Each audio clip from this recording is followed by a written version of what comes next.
My two big concerns with our country right now are I'm worried about tribalism, which we've touched on, and I'm worried about alienation.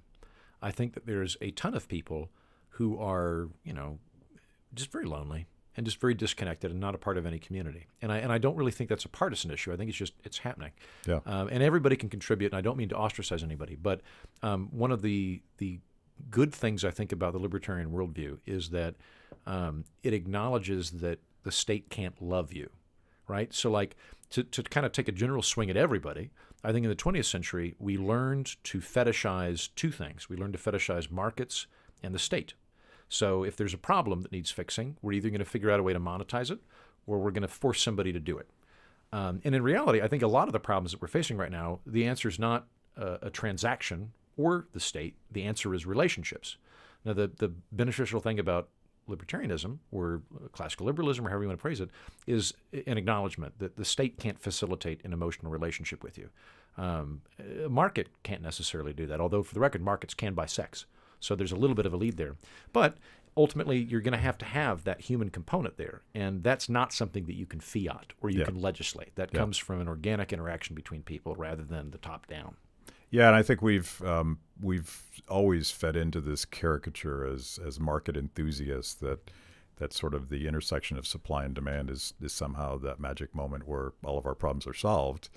And I think even what some of my intellectual heroes like Mises and Hayek would talk about is the fact that you're never going to get to that point where all of your problems are solved, and it's the process of trying to get there, and it's the friends that are your support structure and the institutions like families. These things are very important, but we don't talk about that. We talk about markets clear.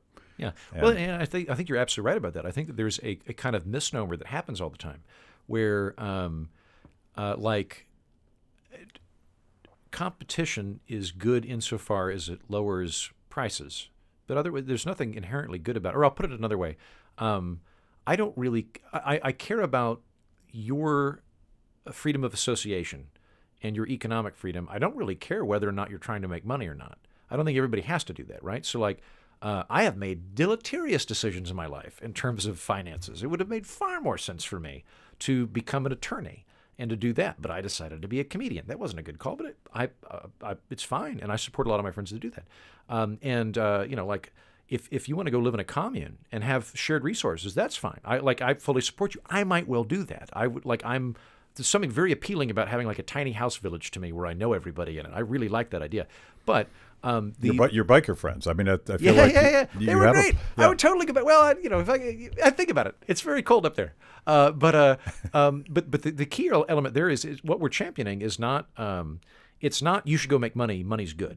And it's you should have the ability to freely interact with people, and you get to determine how you do that. If you want to do that by living in a commune where everybody lives in a tiny house and you make wicker baskets, that is 100% fine, and I support you in that wholly, and I hope that it brings you joy and happiness.